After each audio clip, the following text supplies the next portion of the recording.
पिछले हफ्ते जब अफगानिस्तान का डेलीगेशन दिल्ली में था, उसी वक्त पाकिस्तान ने काबुल पर अटैक कर दिया। शायद उन्हें लगा होगा, अरे अफगानिस्तान हमारा क्या बिगाड़ देगा। पर भाई, इतिहास गवाह है, जो भी अफगानिस्तान से भिड़ा मिट गया। ब्रिटिश साम्राज्य, सोवियत यूनियन, अमेरिका, तीनों सुपर पावर इस जमीन पर हार गए। तो अब सवाल यह है, क्या पाकिस्तान वही गलती दोहराने जा रहा है? आज हम जानेंगे क्यों पाकिस्तान अफगानिस्तान को कभी नहीं हरा सकता। काबुल पर हमले के जवाब में अफगानिस्तान ने भी पाकिस्तान पर जोरदार अटैक किया। खैबर पख्तूनख्वा के डेरा इस्माइल खान जिले में एक बड़ा ब्लास्ट और उसके बाद फुल फ्लेजेड फायरिंग। 2 दिन तक दोनों देशों में जंग चली। अफगानिस्तान का दावा 9 जवान शहीद हुए, जबकि पाकिस्तान के 58 सैनिक मारे गए। और पाकिस्तान का जवाब, हमने 200 तालिबानी मार गिराए। लेकिन असली सवाल यह है, इतिहास बताता है कि अफगानिस्तान से लड़ना कभी जीतने वाला सौदा नहीं रहा। पाक अफगान दुश्मनी की जड़ें आजादी से भी पुरानी हैं। 1893 में ब्रिटिश अफसर मर्टिमर ड्यूरेंट ने अफगान शासक अब्दुल रहमान खान के साथ एक लाइन खींची, ड्यूरेंट लाइन।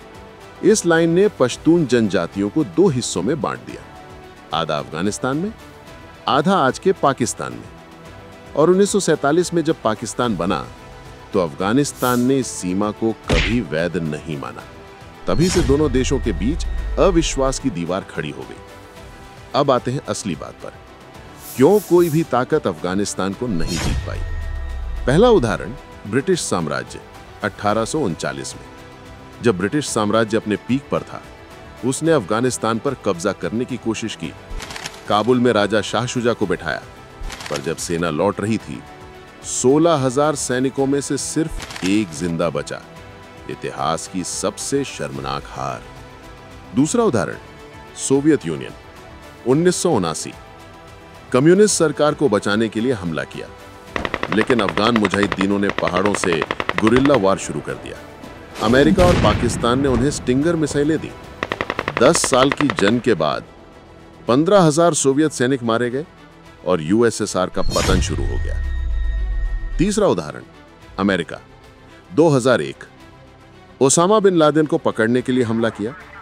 20 साल तक लड़ा, $2 ट्रिलियन झोंक दिए, 2400 सैनिक गंवाए और आखिर में 2021 में तालिबान फिर सत्ता में लौट आया, यानी अफगानिस्तान फिर जीत गया। अफगानिस्तान को यूं ही ग्रेवयार्ड ऑफ एम्पायर्स नहीं कहा जाता है। यहां की जमीन ही दुश्मन है। कठोर पहाड़, खराब इंफ्रास्ट्रक्चर और कोई समुद्री रास्ता नहीं। यह देश अंदर से ट्राइबल है। पश्तून, ताजिक, हजारा, उज़्बेक, हर कोई अपने रिवाज से चलता है। किसी बाहरी ताकत को ये लोग कभी स्वीकार नहीं करते। और पाकिस्तान, खुद के अंदर बलूचिस्तान बगावत, इकोनॉमी दिवालिया और राजनीतिक अस्थिरता से जूझ रहा है। अब वो अफगानिस्तान को जीत लेगा? नामुमकिन। अगर पाकिस्तान ने पूरी जंग छेड़ दी, तो उसे 2 मोर्चों पर लड़ना पड़ेगा, अफगानिस्तान के खिलाफ और अपने ही खैबर पख्तूनख्वा इलाकों में विद्रोह के खिलाफ। कब्जा कर भी लिया तो टिकेगा नहीं, क्योंकि अफगानिस्तान सिर्फ जमीन नहीं है, ये एक सोच है जो आज तक किसी साम्राज्य के आगे झुकी नहीं। तो दोस्तों, जब 3 सुपर पावर हार गए, तो पाकिस्तान कैसे जीत जाएगा? इतिहास कहता है, जो भी काबुल गया, वापसी में अपने साम्राज्य को खोया। और यही वजह है कि अफगानिस्तान के साथ जंग पाकिस्तान के लिए सिर्फ एक शब्द में बयान की जा सकती है: ब्लंडर।